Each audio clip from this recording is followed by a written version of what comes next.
आप सबका बहुत स्वागत है और मैं अभी निलय उपाध्याय जी आज हमारे साथ आ रहे हैं। तो कुछ कारणवश हमको आज डिले हो गया, तो मैं उनको ये लिंक दोबारा से भेज रही हूँ। अभी थोड़ी देर में वो जुड़ जाएंगे हमारे साथ।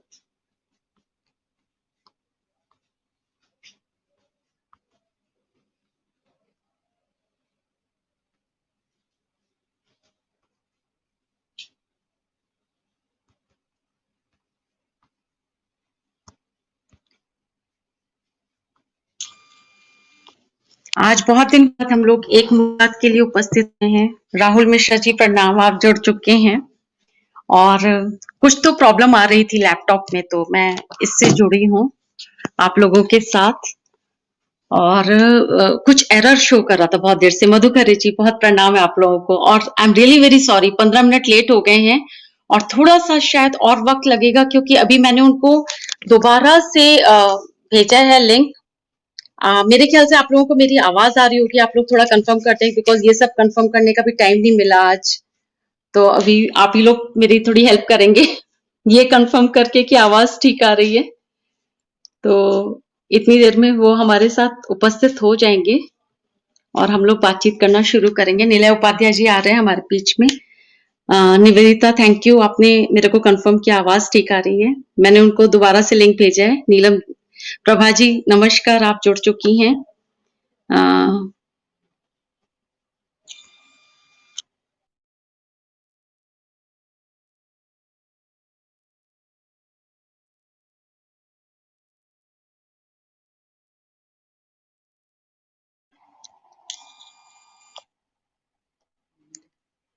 तो निलय उपाध्याय जी बहुत बड़े कवि उपन्यासकार हैं और इन्होंने गंगा की बहुत यात्रा करी है, गंगोत्री से गंगा सागर तक। और जितने लोग गंगा के बारे में जानते हैं उनको पता है कि गंगोत्री से गंगा का उद्गम होता है, शुरुआत होती है गंगा की और गंगा सागर में जाकर के गंगा मिलती है।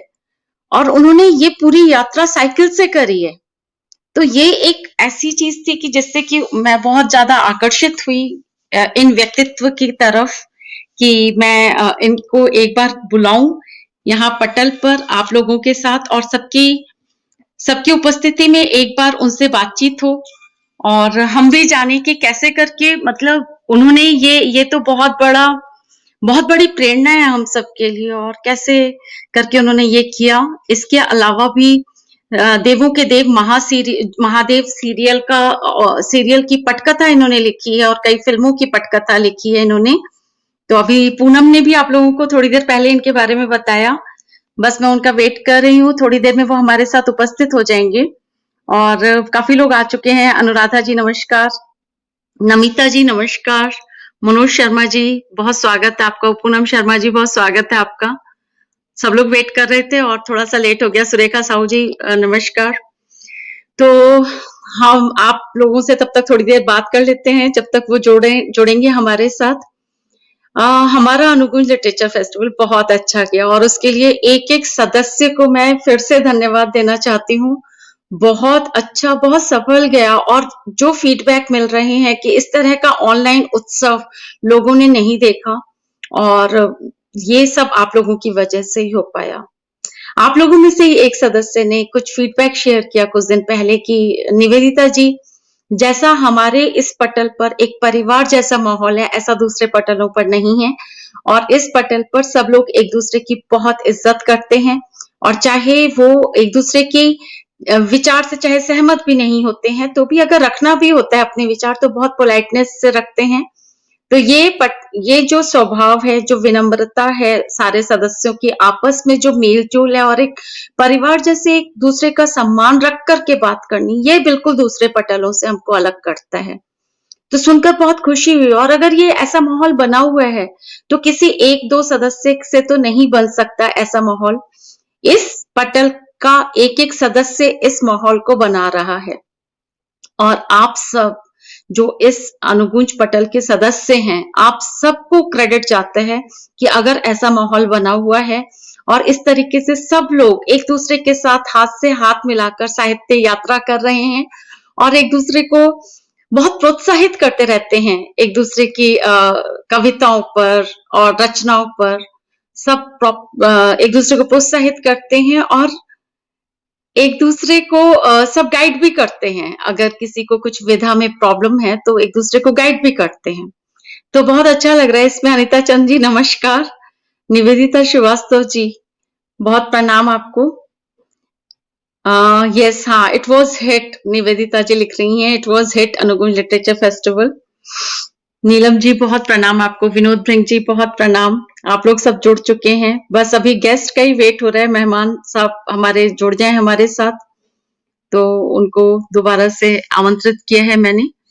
कुछ प्रॉब्लम आ रही थी इसमें, एरर आ रही थी, इसलिए थोड़ा लेट हो गए हैं।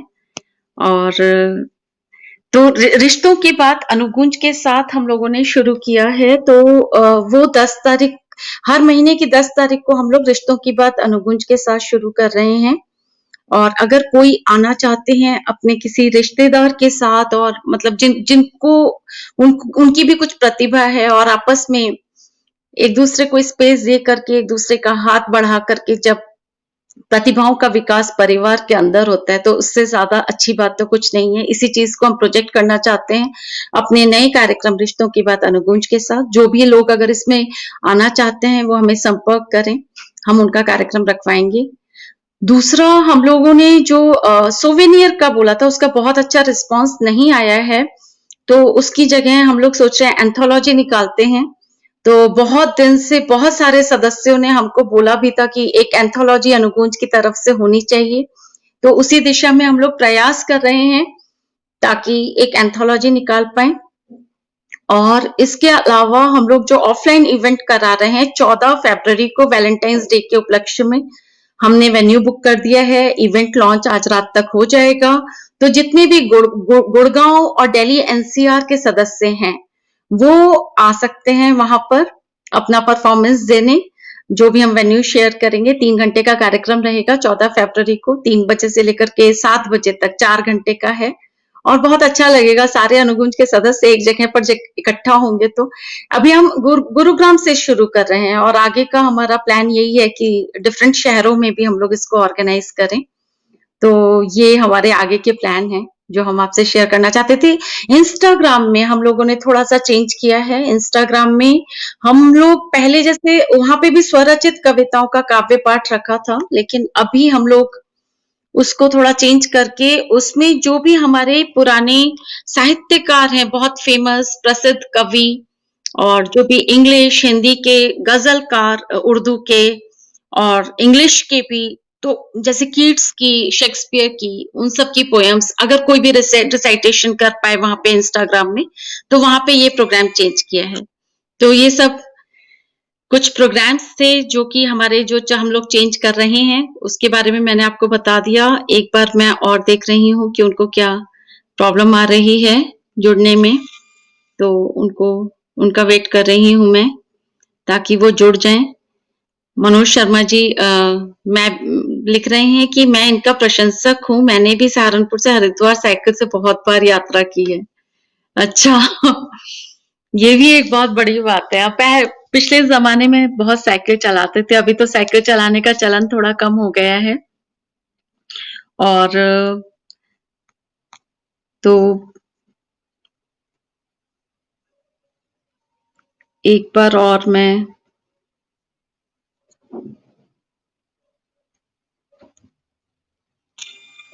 ट्राई कर रही हूँ कि वो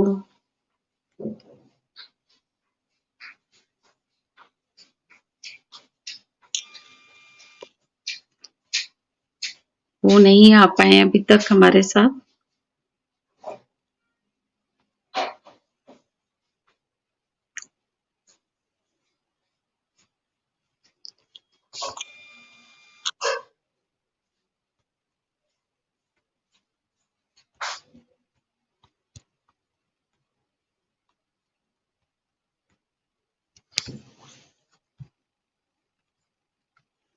थोड़ा सा वेट करिए आप, उनको जोड़ रहे हैं हम।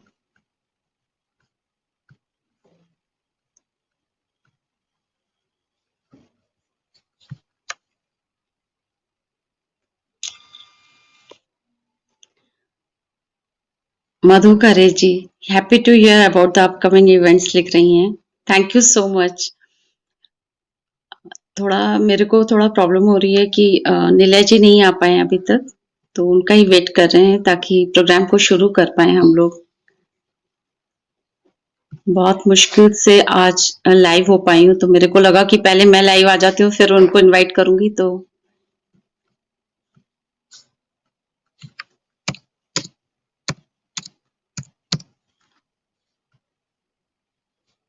मिष्टी,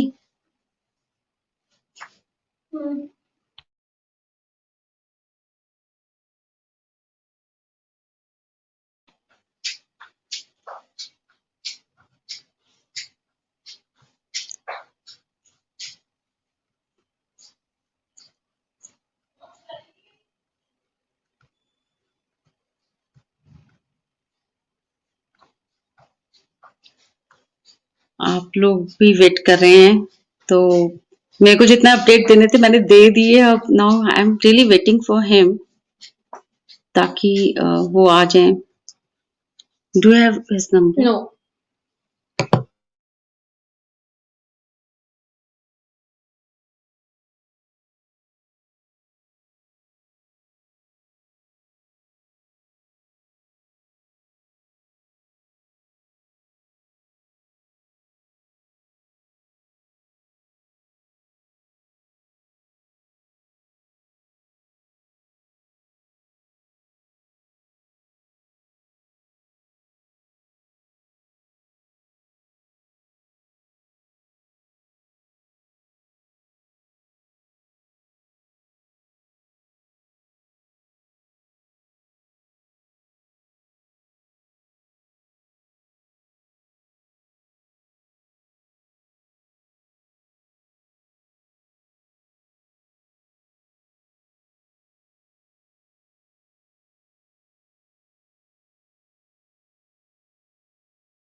जी नमस्कार।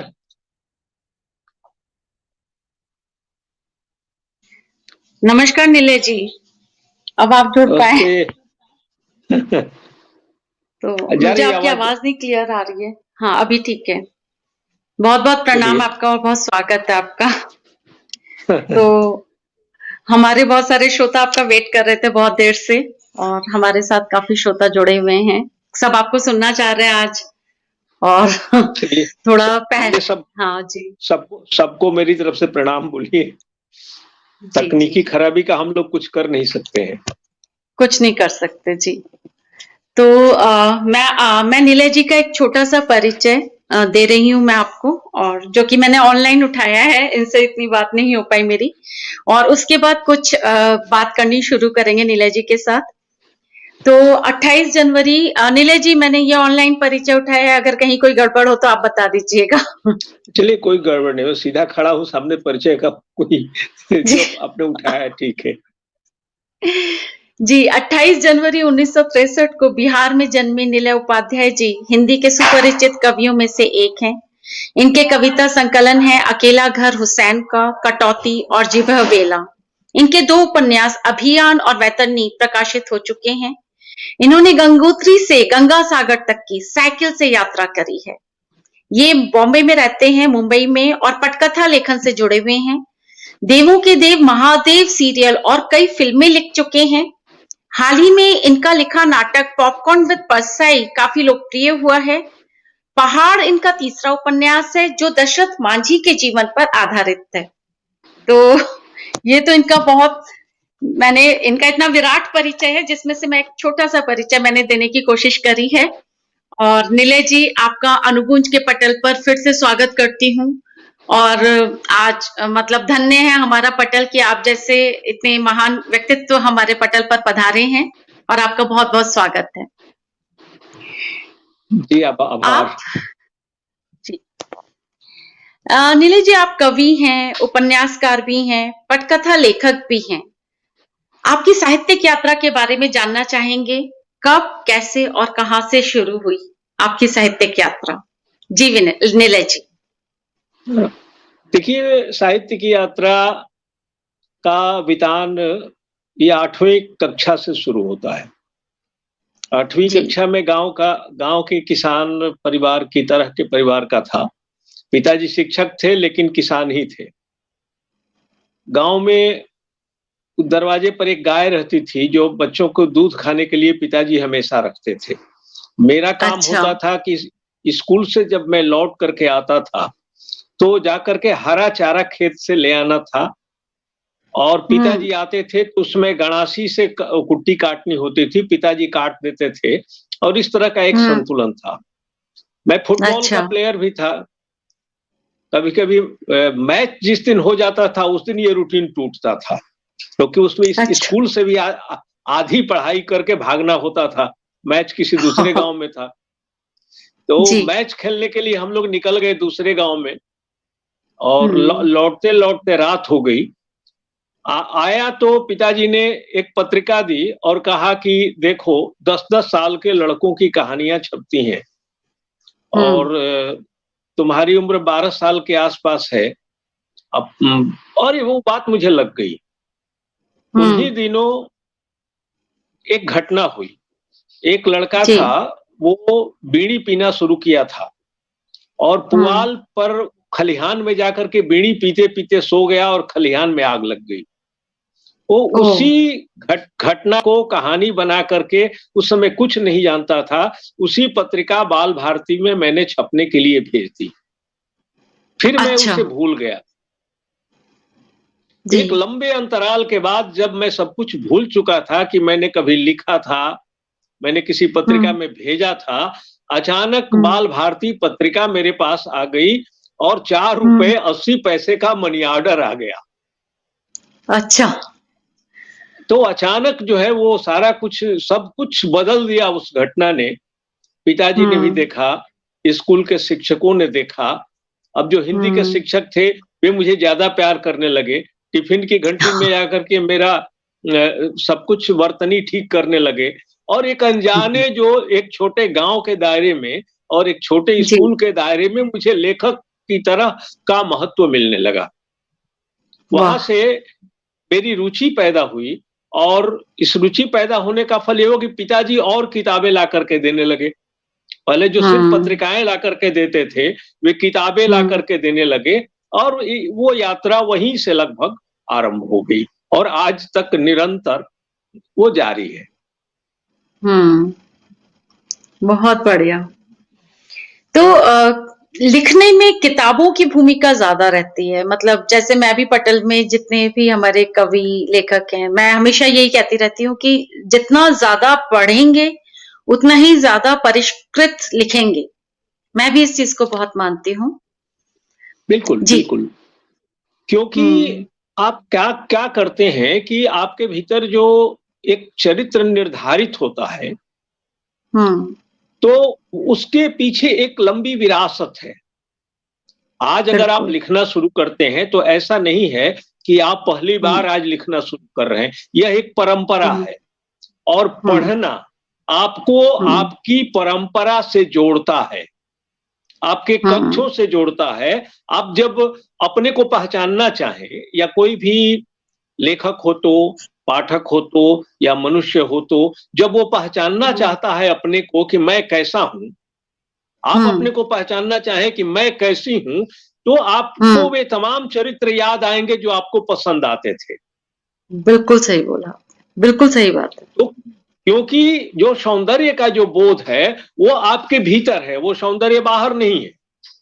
बिल्कुल। और जब आपके भीतर का सौंदर्य बाह्य के सौंदर्य से जाकर के जुड़ता है तो आपको अपने बारे में भी पता चलता है, और यह जी। आपको खोलने का काम, अगर आप ज्यादा इमोशनल हो जाते हैं, अगर आपको गुस्से वाली चीजें ज्यादा पसंद आती है, अगर आपको मार धाड़ वाली चीजें पसंद आती हैं, अगर आपको अश्लील चीजें पसंद आती हैं, तो यह आपके भीतर का व्यक्तित्व है जो पढ़ाई के माध्यम से आप पर परिलक्षित हो जाता है। और पढ़ना अपने को पहचानना है। बिल्कुल, बहुत अच्छा, बहुत सुंदर बात बोली आपने। पढ़ना अपने आप को पहचानना है। जी। जी। एक और जिज्ञासा होती है आपके बारे में, जैसे आपने बोला कि आपने उसको कहानी को लिखा, वो आपकी पहली कहानी थी, वो जो आग लगी। तो उसके बाद आपने फिर कविताएँ भी लिखनी शुरू करी। कविताएँ भी लिखी हैं आपने बहुत। हाँ, तो कविताएं मूल रूप से उस घटना के बाद धूमिल को जब मैंने पढ़ा और सर्वेश्वर दयाल सक्सेना को जब मैंने पढ़ा, तो मुझे लगा बिल्कुल। कि कविता ज्यादा पावरफुल विधा है। कहानी की अपेक्षा मुझे पहली बार समझ में आया कि कविता क्षण होती है। कहानी जैसे एक घटना का उदाहरण देकर के मैं आपको बताता हूं कि एक छत के ऊपर एक 5 साल का अबोध बच्चा आ रहा है जिस पर रेलिंग नहीं है। और आप थोड़ी दूर पर, आप इधर से जा रहे हैं, बच्चा उधर से आ रहा है, आप जा रहे हैं, बच्चा आ रहा है, और आपके भीतर से अचानक उठता है गी गी गी गी, और आपके हाथ उठ जाते हैं। कविता वो क्षण है। गिर गया तो कहानी हो गई, मां आकर के पीछे से उठा ले गई तो कहानी हो गई। तो कविता उस क्षण की पड़ताल करती है। तो जहां मुझे लगा कि यहाँ क्षण की जरूरत है, यहाँ इस क्षण को पकड़ना चाहिए, वहां कविताएं लिखी। जहां लगा कि घटना को पकड़ना चाहिए, वहां कहानियां लिखी। जहां लगा कि पूरे जीवन को विस्तार में पकड़ना चाहिए, वहां उपन्यास लिखा। इस तरह से अलग अलग विधाएं आपको अलग अलग चीजों को अभिव्यक्त करने का मार्ग है। जी। ये जो साहित्य की जितनी भी विधाएं बनी है, नाटक जो है वो युद्ध की भाषा है, कहानी जो है संवाद की भाषा है, और कविता जो है वो संवेदना की भाषा है। रस बदल देती है कविता। बहुत अच्छा। इसी चीज में मैं इसलिए आपसे ये चीज बोली मैंने आपको, क्योंकि हमारे पटल पर बहुत सारे लोग हैं जो कि कविता लिखते हैं, लेकिन बहुत संवाद के रूप में लिखते हैं। तो मुझे फिर उनको मैं बोलती हूँ कि हो सकता है आप कहानी अगर लिखें तो आप ज्यादा बेटर कहानी लिख पाएंगे। तो क्योंकि आप कवि भी हैं, आप कहानीकार भी हैं, आप उपन्यासकार भी हैं, आप थोड़ा-सा इस चीज में अगर थोड़ा मार्गदर्शन मेरे पटल में जुड़े हुए लोगों को देना चाहें कि कोई जो लिखता है वो इस चीज को कैसे पहचाने कि वो कौन सी विधा में अच्छा लिख सकता है, क्योंकि जरूरी नहीं है कि जो कहानी अच्छा लिख सकता है वो कविता बहुत अच्छी लिख सकता है, ये कोई जरूरी नहीं है। तो ये चीज में थोड़ी सी मार्गदर्शन चाहिए हमारे पटल के लोगों को। तो आपसे बेहतर मार्गदर्शक कौन मिलेगा? नहीं, ये बहुत अच्छा सवाल आपने किया है। और इसकी शुरुआत जो मैंने पहले की थी कि पहले आपको अपने को पहचानना होगा,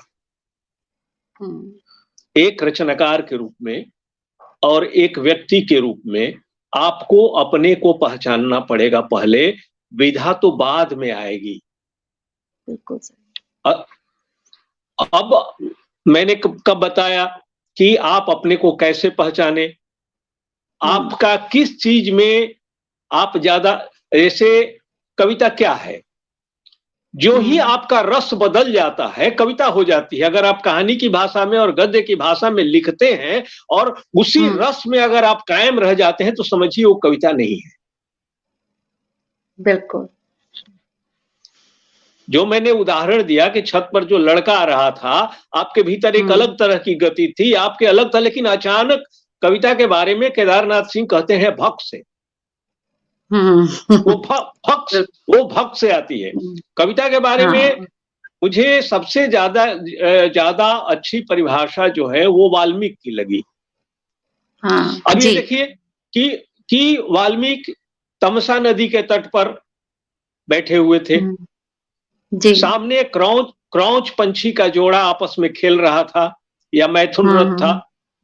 हुँ, हुँ, वे हुँ, बहुत तल्लीनता के साथ एक प्रकृति के प्रेम को देख रहे थे और हुँ, अचानक पीछे से व्याधा आया, तीर मारा, हुँ, तीर हुँ, नर को लगा और वो मर गया। हुँ, हुँ, तीर तीर नर को लगा, वो मर गया और छटपटाई मादा। हुँ, जी। मरने वाला तो मर गया।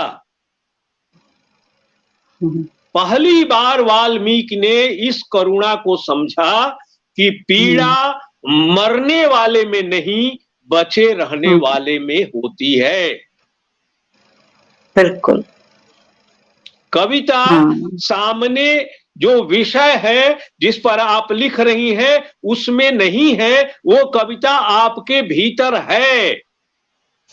उस बहुत दृश्य अच्छा। ने उस दृश्य ने वाल्मीकि के भीतर का रस बदल दिया।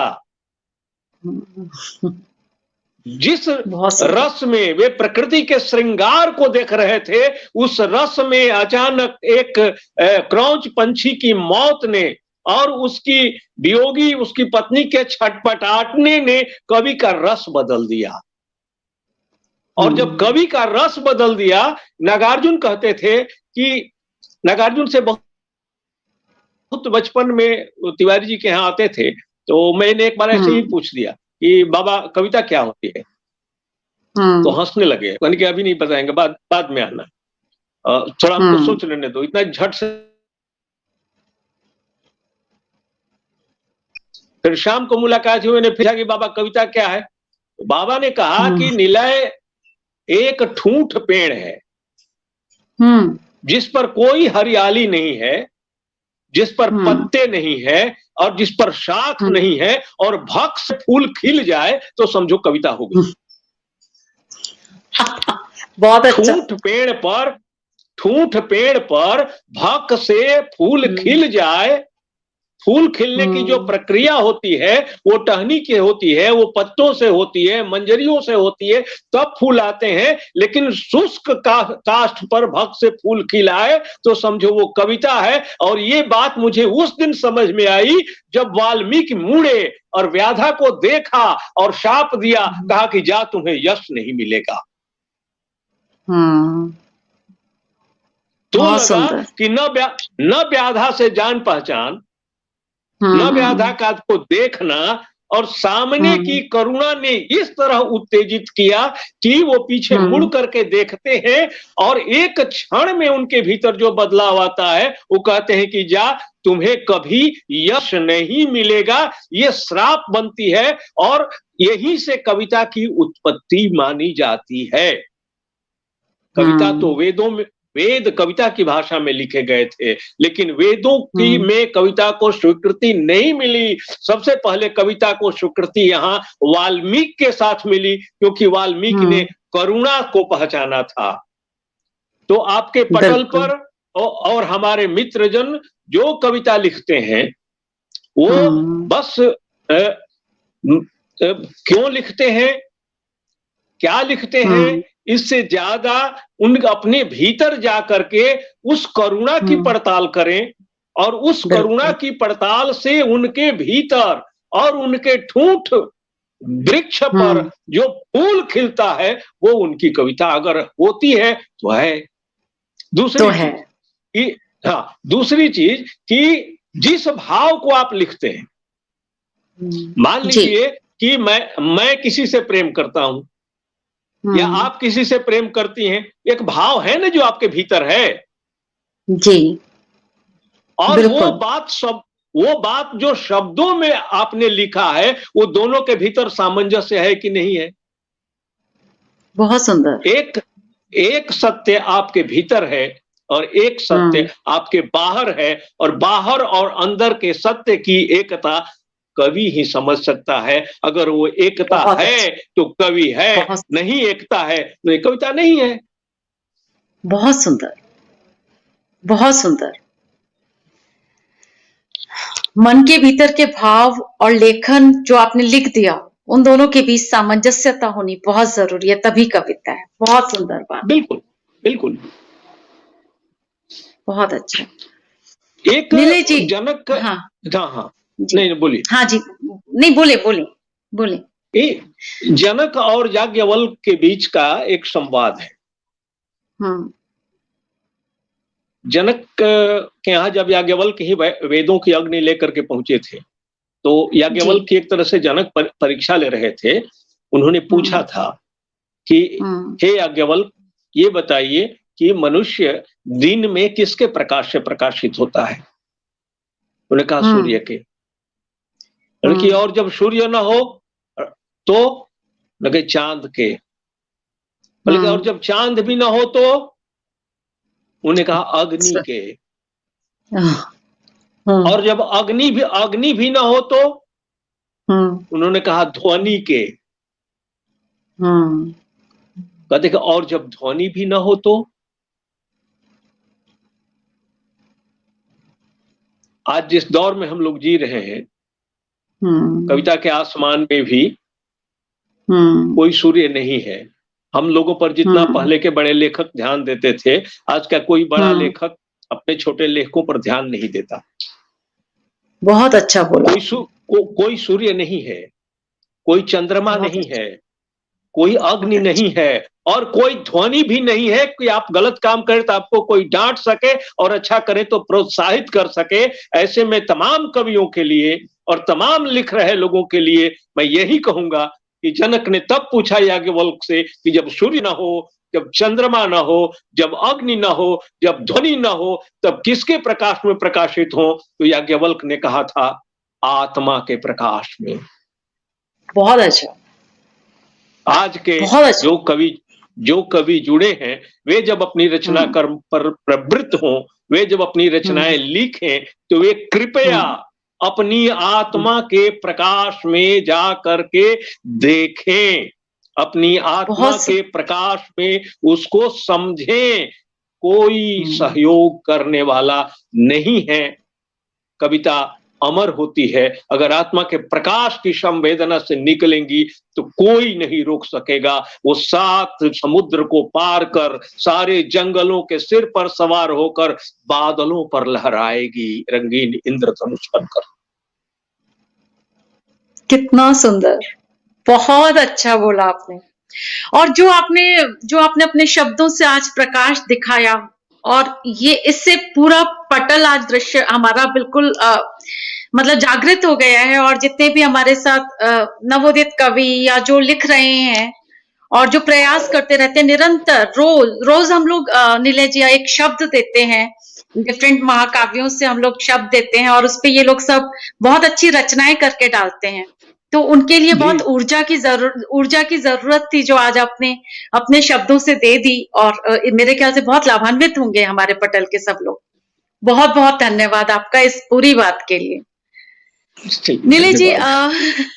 जी हम लोग जो मैं खासकर हरिद्वार में पली बड़ी हूँ गंगा से बचपन से जुड़ी हूँ तो जब मैंने आपकी गंगा यात्रा के बारे में सुना तो मुझे बहुत ज्यादा आपका पूरा व्यक्तित्व आकर्षित किया और इसके बारे में जानना चाहेंगे आपकी जो गंगा यात्रा के बारे में और एक चीज और जानना चाहूंगी मैं कि जो गंगा से जुड़े हुए जितने भी शहर थे आपने तो सारे शहर देखे तो आपको सबसे ज्यादा प्रभावित आप किस शहर से हुए तो ये दोनों बातें बताएं देखिए, गंगा यात्रा मैंने कैसे की, यह जी बड़ा बहुत जटिल सवाल है। जी मैंने गंगा यात्रा उसी तरह से की जैसे हम्म किसी की माँ आईसीयू में भर्ती है और हम्म बेटा कर्जा मांगने के लिए गांव-गांव घूम रहा हो ताकि उसका इलाज कराया जा सके। गंगा की अच्छा यात्रा शुरू करने के बाद से ही जो भी रोमांटिसिज्म था गंगा का, वो आपके हम्म हरिद्वार के ऊपर ही खत्म हो गया। जब ओके हिमालय में गंगा 1000 जगहों पर बधी है। 1000 बांध, 1000 टनल, 1000 झील, 1000 जी बिजली संयंत्र, और पूरे गंगा के किनारे किनारे आप चल भी नहीं सकते, ये स्थिति है। आप सोच सकती ओके हैं, जी गंगा जैसी नदी के साथ पांव पांव चलने की हसरत मन में रह जाए। गंगा जैसी नदी के साथ चलते हुए एक चुल्लू पानी पीने के लिए मन तरस करके रह जाए, बोतल का पानी पीना पड़े। जी गंगा की यात्रा में अगर मैं एक सबसे खतरनाक शहर बता सकता हूं, खूबसूरत शहर तो देखा ही नहीं मैंने। ओ मनेरी के ऊपर ही गंगा है।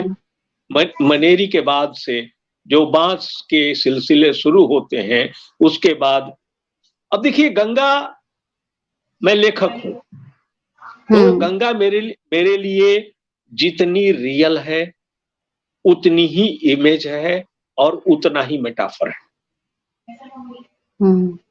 आप पूछिए कैसे? गंगा बधी, देश बधा, आप भी बधी हुई हैं, हम भी बधे हुए हैं, हर आदमी बधा हुआ है। आपके हरिद्वार में गंगा विभाजित हुई, गंग नहर में उसका पानी डाला गया, गंग नहर में लोग अपने पुरखों का अस्थि दान करते हैं और वो जाकर के दिल्ली के शौचालय में बहता है। और मूल गंगा अनेरिया गाय की तरह बिना पानी के बहती रहती है। उसमें लोग ट्रैक्टर उतारते हैं, उसमें लोग रेत निकालते हैं, पत्थर निकालते हैं। मूल गंगा की हालत ये है जी। पूरा का पूरा जो है गंगा एक समय था कि तीर्थ के रूप में पुराण कालीन मान्यताओं के लिए हरिद्वार जाना गया, और आज हरिद्वार रेत और पत्थर की लूट के लिए जाना जाता है। गंगा बाजार है। एक समय उस अपराधी की श्रेणी में हमारे धार्मिक लोग शामिल थे जो पुराण काल के, जिन्होंने मोक्ष का भार रख दिया था। अरे मैं पूछता हूं कि कब शंकर जी आए? शंकर जी पुराण काल के देवता हैं, विष्णु पुराण काल के देवता हैं, ब्रह्मा पुराण काल के देवता हैं, और गंगा हिमालय की उत्पत्ति 84,000 साल पहले हुई थी। गंगा की उत्पत्ति हिमालय के साथ हुई थी, और ये सारी कहानियां 5,000 वर्षों की है। गंगा पर कहानियों का बोझ वो कौन है? राजा। गंगा अगर देवी है तो राजा से शादी कैसे हुई? नदी से शादी कैसे की? नदी से बच्चे कैसे पैदा किए? किस तरह से गंगा को पूरे पुराण काल से ही लूटा गया। पंडितों ने मोक्ष का भार गंगा पर लाद दिया कि गंगा मोक्ष देगी,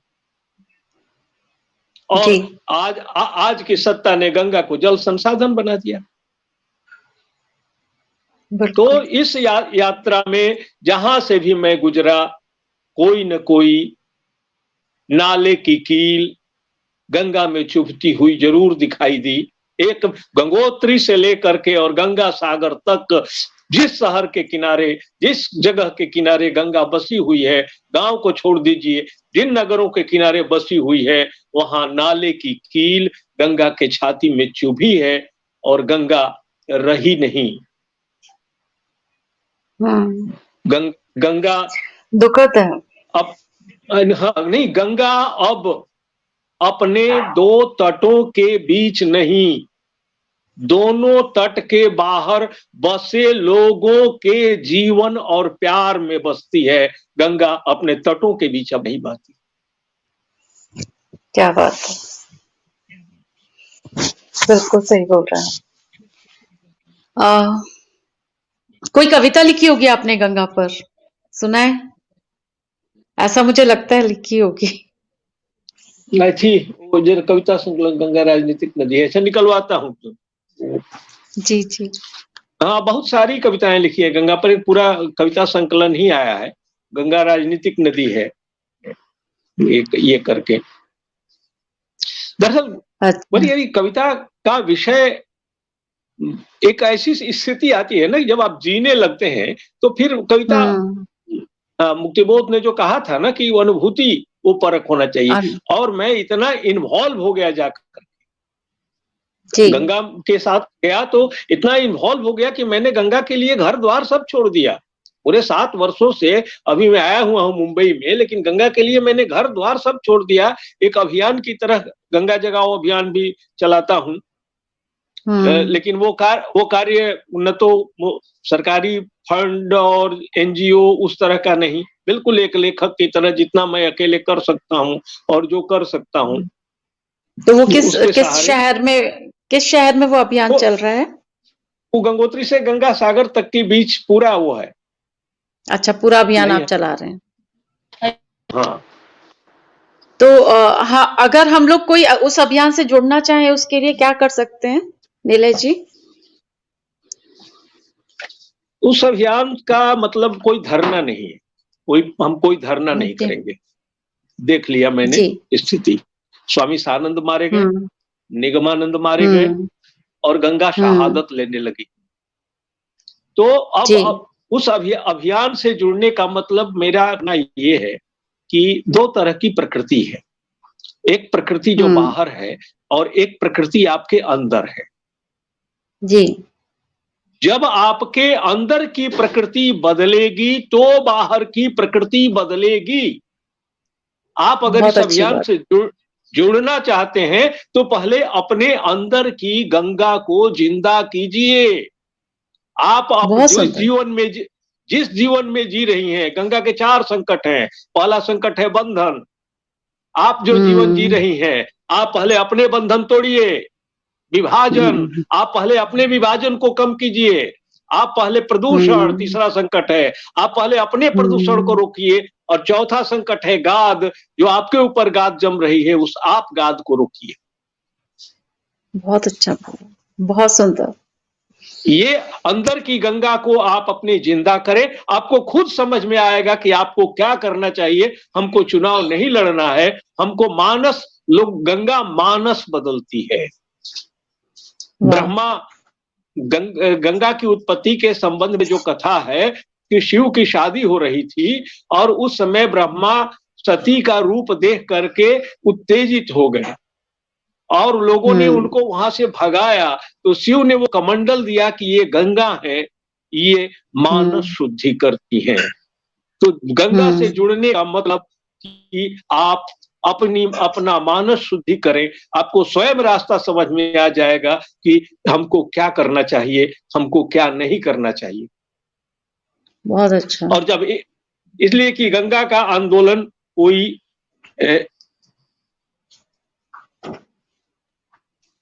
किताब आ गई है। जी।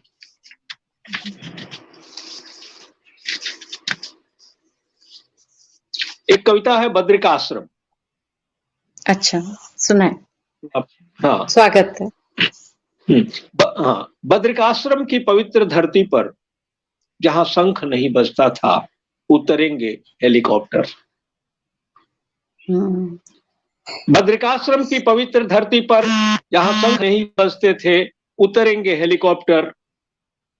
पहले खुद कांपेगा, फिर कपाएगा पहाड़ को।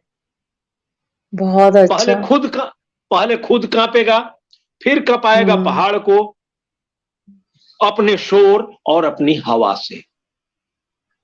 हम्म। भूल गए राजा, हम्म। यहाँ देवता रहते हैं। भूल हम्म। गए राजा कि हमारे देवता रहते हैं यहाँ। हमारी तपस्थली है बद्रिकाश्रम। हम्म। कैसा समय है भाई, तपस्वी का भी मान न रहा। हम्म। जहां शोर न हो, इसलिए खोल देते थे आसपास के लोग चरती हुई गाय के गर्दन की घंटी। हम्म। जहां शोर न हो, इसलिए खोल देते थे आसपास के लोग चरती हुई गाय की गर्दन की घंटी। वहां अपनी दहाड़ से मेघ और बिजली को चुनौती देंगे, उतरेंगे हेलीकॉप्टर। बहुत अच्छा।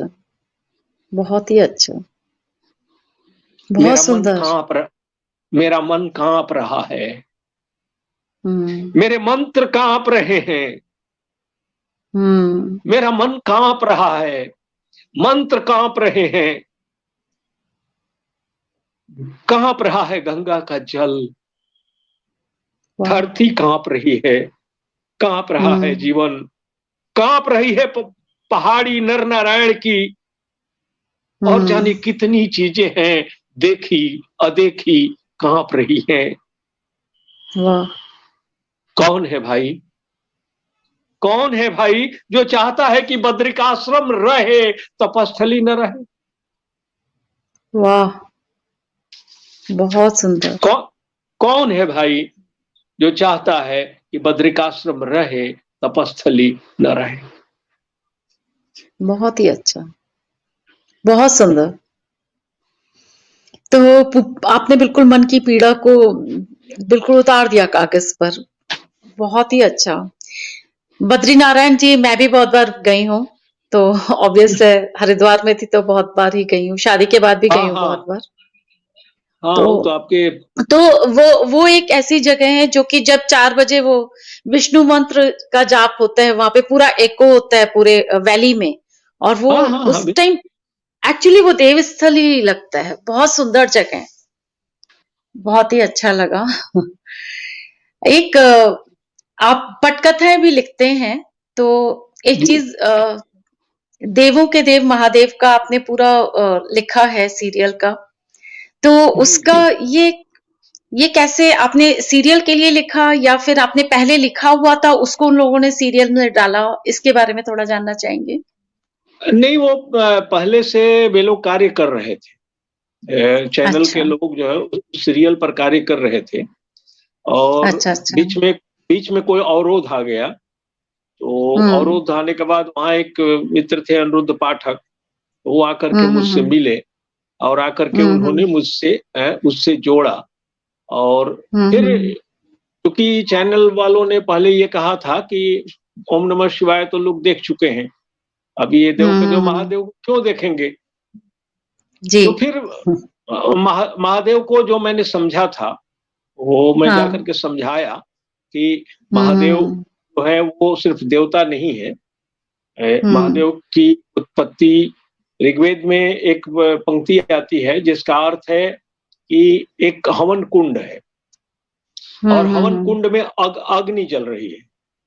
तो जो हुँ। अग्नि जल रही है, और उस अग्नि हुँ। से धुआं निकल रहा है जो ऊपर जाकर के ऐसे बैठ रहा है। तो वो कहते हैं कि जी। वो जो हवन कुंड है, वो हवन कुंड है, वे शिव हैं, और जो धुआं ऊपर हुँ। जाकर के जम रहा है वे काली है। तो अच्छा। और काली शिव में समाती हैं, पिघल करके पिघलना शुरू हुँ। करती हैं, हुँ। और शिव की अग्नि का कारण बनती हैं, और फिर शिव की अग्नि काली का कारण बनते हैं। वाह! ये बात मुझे ये बात मुझे समझ में नहीं आई लंबे समय तक, सुनने में तो अच्छा लगा, याद रह गई।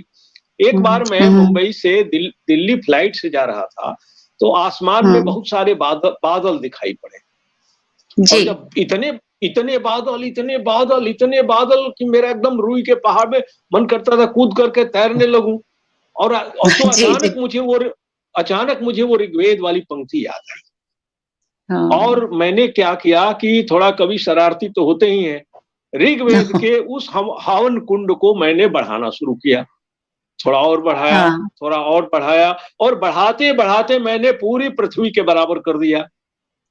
और फिर जब हाँ। मुझे मेघ दिखाई पड़े तो काली दिखाई पड़ी, और फिर पूरी हाँ। पृथ्वी जो दिखाई पड़ी, वो सूर्य दिखाई पड़े, वाह! शिव दिखाई पड़े, और फिर वो कैसे हुँ। काली शिव में बारिश बन करके समाती है, और फिर कैसे उड़ करके वो काली को बनाते हैं, पूरा सृष्टि चक्र समझ में आ गया, शिव समझ में आ गए। और वाह! यह व्याख्या जब मैंने की शिव की, कि शिव कैसे चंद्रमा को धारण करते हैं, शिव कैसे जीव जंतुओं को धारण करते हैं, शिव ही ऐसे हुँ। व्यक्ति हैं जो गंगा को हुँ। धारण करते हैं, शिव ही ऐसे हुँ। व्यक्ति हैं जिनके पास परिवार है। हुँ। और मजा ये कि शिव पार्वती पति पत्नी हैं, लेकिन शिव हुँ। अपना बच्चा अलग पैदा करते हैं, पार्वती अपना बच्चा अलग पैदा करती हैं। सेक्स की हम्म। संतान नहीं है। जी। शिव ही वो देवता है जो महानगर भी काशी को भी अपने त्रिशूल पर बसाते हैं। तो उस काल खंड जब सूरज से हम्म। टूट करके पृथ्वी अलग हुई थी से हम्म। आज के महानगर बनने तक की हम्म। यात्रा शिव की यात्रा में दिखती है। यह जब बात मैंने उनको बताई तो उन्होंने कहा कि नीले जी जाइए, पहला एपिसोड आप लिखिए। वाह, बहुत अच्छा। तो बहुत अच्छा। आप ये जो पटकथाएं आप लिखते हैं, इसके बारे में मैं ये जानना चाहूंगी, क्योंकि खासकर जो युवा वर्ग है, ऐसा देखा गया है कि जो युवा वर्ग बहुत बहुत जल्दी चरम सीमा पे पहुंचने के सपने देखते हैं। जो युवा साहित्यकार हैं, उनको ये लगता है कि हम तो अच्छा लिखते हैं, तो हम जल्दी से किसी भी चरमोत्कर्ष पे पहुंच जाएं।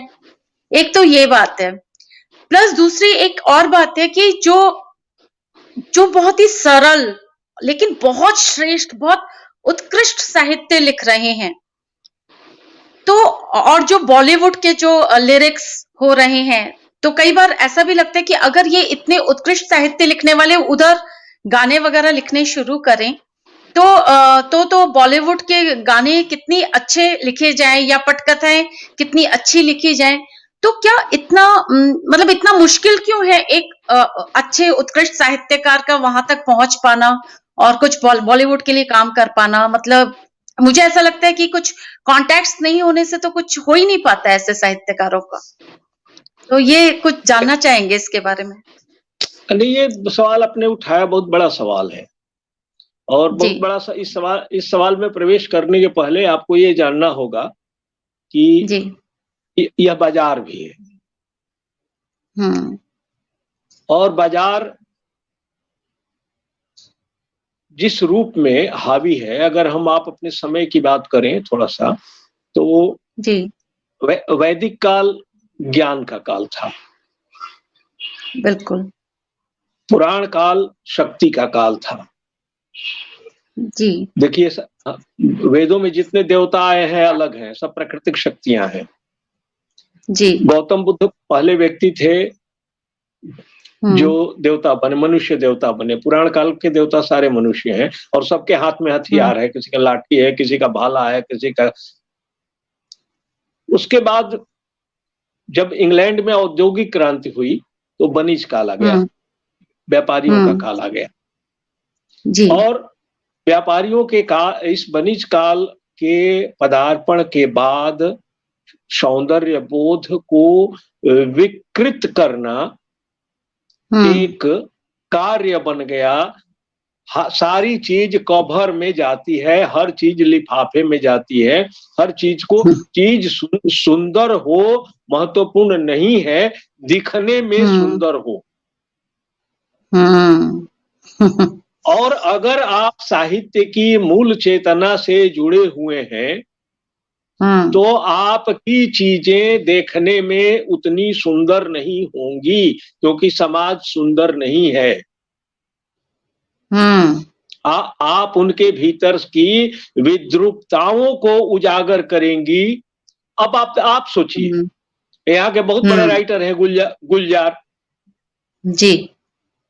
गुलजार लिखते हैं कि छांव छम से गिरी, हम्म। छांव जी। छम से गिरी। और मान बहादुर सिंह एक कवि हैं, मान बहादुर सिंह हम्म। लिखते हैं कि बाबू साहब मुस्कराए जैसे धूप में ठनका हो गेहूं। वाह, क्या बात है। अब बाबू साहब मुस्कराए जैसे धूप में ठनका हो गेहूं, इसकी जरूरत हाँ। बाजार को नहीं है, बाजार को गुलजार जैसे औसत लेखकों की जरूरत है, जो छांव को छम छम गिरा सके, जो नीले छांव जी को। आप नीले जी, गुलजार जी की हम बहुत इज्जत करते हैं। आप किसी व्यक्ति विशेष का नाम लेकर के मत बोलें।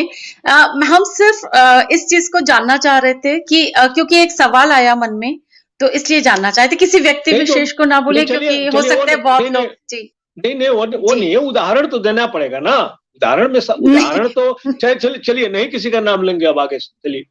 जी। जी। जी नीला जी। हुँ। तो क्योंकि कई बार लेकिन जैसे आप पहुँच चुके हैं वहाँ तक, आप मुंबई में हैं, आप पटकथा लिखते हैं, तो आपको इस वहाँ तक पहुँचने के लिए क्या आपको कोई संघर्ष करने पड़े या आपको स्वतः ही मिल गई ये जगह? ये भी जानना चाहेंगे, निलय जी आपके बारे में। नहीं, संघर्ष तो करना ही पड़ता है। वो एक ऐसा रास्ता है, वो प्रक्रिया को आप मुंबई जैसे शहर, मुंबई जैसा शहर ऐसे किसी को सफल नहीं होने देता है। पहले वो आपको अपने अनुरूप बनाता है। अच्छा। जब भी आप किसी व्यवसाय पर के जगत में मुझे नहीं लगता जगत कि मुझे आपको देख के नहीं लगता कि आप मुंबई के अनुरूप बने हैं। मुझे आपके अंदर अभी भी गंगा दिखती है। नहीं, ये अलग रहा और इस तरह से मैं मुंबई का सफल लेखक नहीं हूँ। मैं पूरा 7 वर्षों से मुझे बहुत घृणा है इस शहर से। मैं 7 वर्षों से छोड़ कर के मैं गया हुआ था। यहाँ जी, रचनात्मकता की कोई जगह नहीं है। जी। और लेखकों की विधा भी नहीं है। फ़िल्म हो, सीरियल हो, ये जी, लेखकों की विधा नहीं है, ये डायरेक्टर की विधा है। यहाँ आप दूसरों का गुलाम होकर के रह जाते हैं, उनकी इच्छाओं के अनुसार काम करना पड़ता है। लेकिन जैसे आपको नौकरी में काम करना पड़ता है, वैसे आपको यहाँ भी काम करना पड़ता है। तो वो दौर मतलब मेरा जी, जी। बीत चुका, लेकिन बहुत सारे तनाव, अंतर्द्वंद और कई बार तो मैंने बिल्कुल बहुत हीन भावना से आज घिर जाता था आदमी काम करते हुए। ऐसे-ऐसे लोगों के प्रस्ताव आएँगे कि जहाँ आप कुछ कह हुँ, भी नहीं सकते और रोजी-रोटी के लिए करना भी ज़रूरी है। वो हदें पार कर चुका हूँ, आज मैं सारे बच्चे अपने पैर पर खड़े हो गए हैं। हुँ, लेकिन हुँ, वो दौर था जब समझौते हुँ। करने पड़े। जो जी। पैसा देता है वो आपसे बड़ा लेखक होता है। वो आप ही को समझाएगा। चैनल में सब कहते हैं कि प्रेमचंद को भेज दीजिए। किसी ने निर्मला कहानी सुनाई किसी चैनल में, उस चैनल वालों ने कहा कि प्रेमचंद को लेकर के आ जाइए ना, थोड़ा संशोधन करवा देंगे और अच्छी हो जाएगी।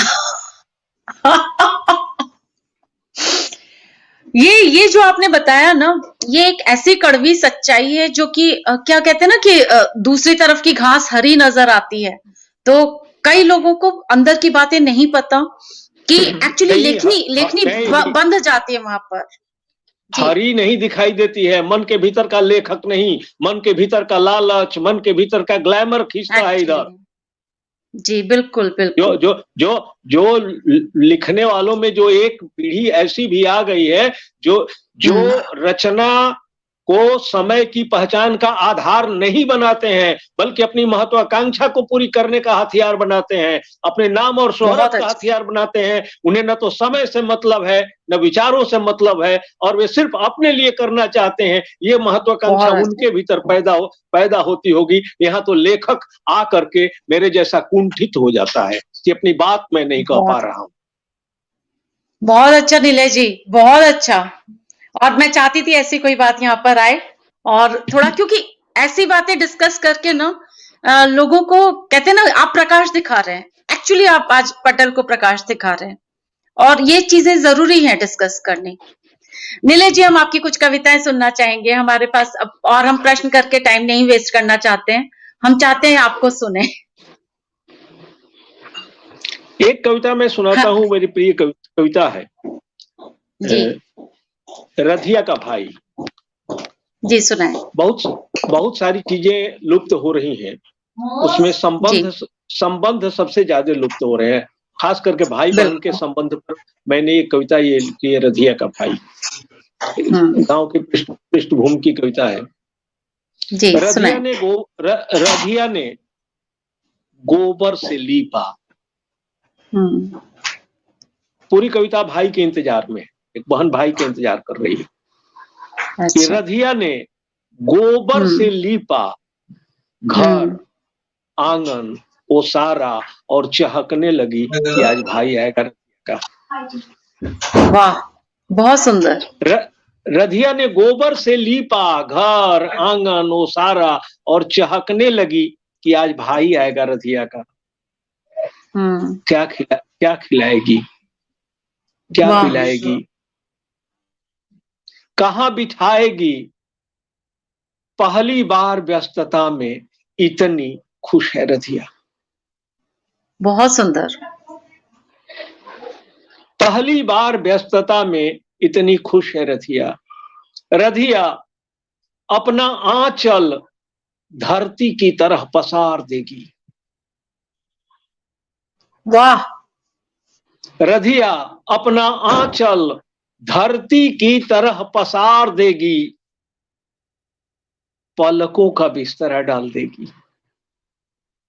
आहा, बहुत सुंदर, बहुत ही सुंदर। रधिया अपना आंचल धरती की तरह पसार देगी, पलकों का बिस्तरा डाल देगी, उस पर बैठेगा भाई रधिया का। बहुत सुंदर, बहुत सुंदर। उस पर बैठेगा भाई रधिया का, पूछेगी गांव के आम पर कैसे मंजर आए हैं इस साल। आहा, पूछेगी कि गांव के आम पर कैसे मंजर आए हैं इस साल। ए भैया, भाभी की आंखों में अब भी कितना पानी बचा है रधिया के लिए। वाह, वाह। भाभी की आंखों में अब भी कितना पानी बचा है रधिया के लिए। दही के मटकों से छाली बटोर लाई है। दही के मटकों से छाली बटोर लाई है। बहन है ना, भाई की पसंद वही जानती है। बहुत ही सुंदर, बहन बहुत है सुंदर। ना, भाई की पसंद वही जानती है। रोक लेगी आज की रात, कहेगा जल्दी है, कसम दे देगी अपनी और नहीं जाएगा वो। रोक लेगी आज की रात, कहेगा जल्दी है, कसम दे देगी अपनी और नहीं जाएगा वो। गए रात सुनता था कहानियां, छोटा भाई है। गए रात सुनता था कहानियां, रधिया फिर सुनाएगी कहानी। घर, गांव, पति के रिश्तों की।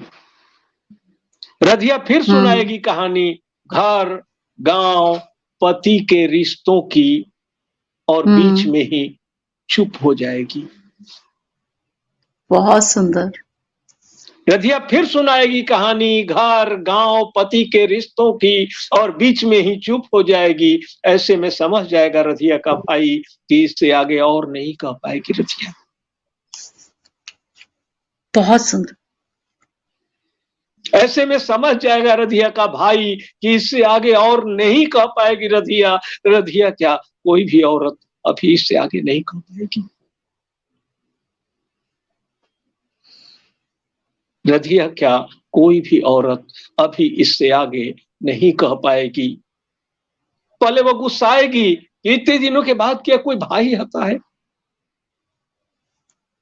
पहले वो गुस्साएगी, इतने दिनों के बाद क्या कोई भाई आता है। क्या कोई ऐसे भूल जाता है बहना को, ऐसी बहना को, ऐसी बहना को, ऐसी बहना को जिसके सांस लेते वक्त हवा भी कम पड़ जाती है। धन्यवाद। आपने रुला दिया मेरे को। आपने सच में रुला दिया।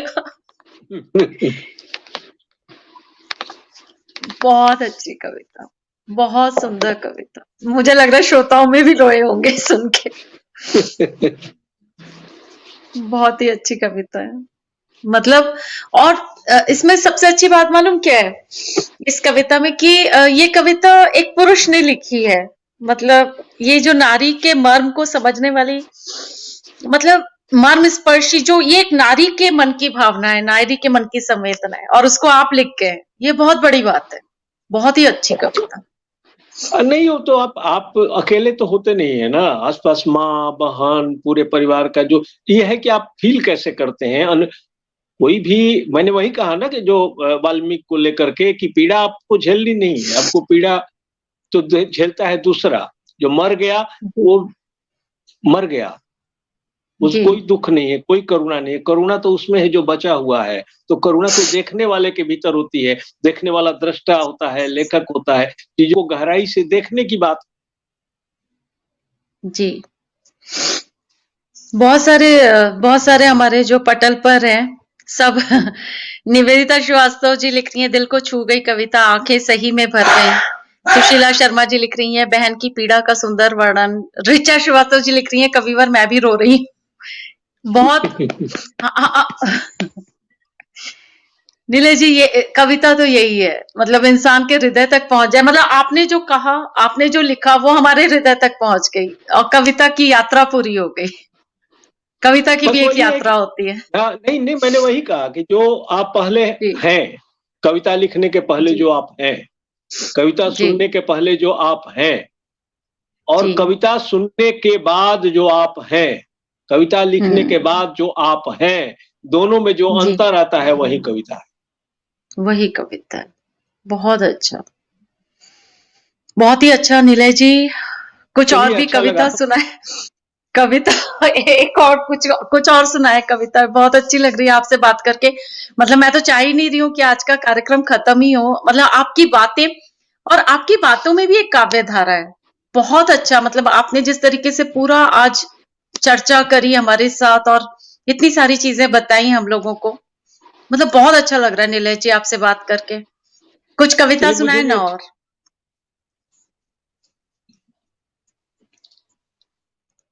पहले से एक छोटी कविता एक सुना रहे हैं, जी जी, क्योंकि स्वागत है। देखिए क्या क्या है कि लेखक कविता क्यों है, हम अपने हम्म समय को पहचानने का आधार बनाते हैं, अभिव्यक्त करने का आधार बनाते हैं। एक आदमी समय को ही हमेशा अभिव्यक्त करता है। एक छोटी जी कविता सुनाता हूँ। जी, शीर्षक स्वागत है है। सब, शीर्षक है सबक। जी जी। वे बनाएंगे महंगे सामान, वे बनाएंगे हम्म महंगे सामान, हम नहीं खरीदेंगे। हम्म। वे तय करेंगे सदी का रास्ता, हम नहीं चलेंगे। वाह मोहक विज्ञापनों का असर हम पर नहीं होगा। वाह। एक मुट्ठी अन्न रोज कम खाएंगे, बचाएंगे बीज। क्या एक बात है। मुट्ठी अन्न रोज कम खाएंगे, बचाएंगे बीज। हम्म दुनिया में विरोध के सारे हथियार जब चूक जाएंगे, फिर भी बचा हम्म। रहेगा हमारा असहयोग, हमारी आत्मनिर्भरता। आ हा। बहुत ही अच्छी कविता, बहुत अच्छी। आखिरी पंक्ति दोबारा सुनाए प्लीज, बहुत ही अच्छा है। हाँ, हाँ, कि दुनिया में विरोध के सारे हथियार जब चूक जाएंगे, हम्म। फिर भी बचा रहेगा हमारा असहयोग, वाह हमारी आत्मनिर्भरता। वाह, बहुत सुंदर। नीलेश जी, आज तो हम धन्य हो गए आपके आने से, आपसे बात करके, और बहुत ही अच्छा लगा। और हमारे श्रोतागण को भी बहुत पसंद आया सब आपकी सारी बातें, बहुत ज्ञान भी मिला। पूरा कविता के बारे में आपने समझाया, आध्यात्मिक आपकी जो यात्रा थी उसके बारे में बताया, शिव, हमारे जो भगवान शिव हैं उनके बारे में आपने बताया, कविता इतनी सुंदर सुनाई, बहुत अच्छा लगा आपके साथ। चलिए, सब और सब हम सबको मेरा प्रणाम। जी, और हम चाहेंगे सबको। आप हमारे पटल पर आते रहें और ऐसे ही हमारा ज्ञान बढ़ाते रहें, प्रकाश फैलाते रहें। हम ऐसा चाहते हैं नीलेश जी। जी, और ठीक है। आपको जी बहुत बहुत बहुत बहुत प्रणाम आपको। जी जी। बहुत बहुत प्रणाम, बहुत धन्यवाद। और सारे श्रोतागण का भी बहुत धन्यवाद, बहुत प्रणाम। जी।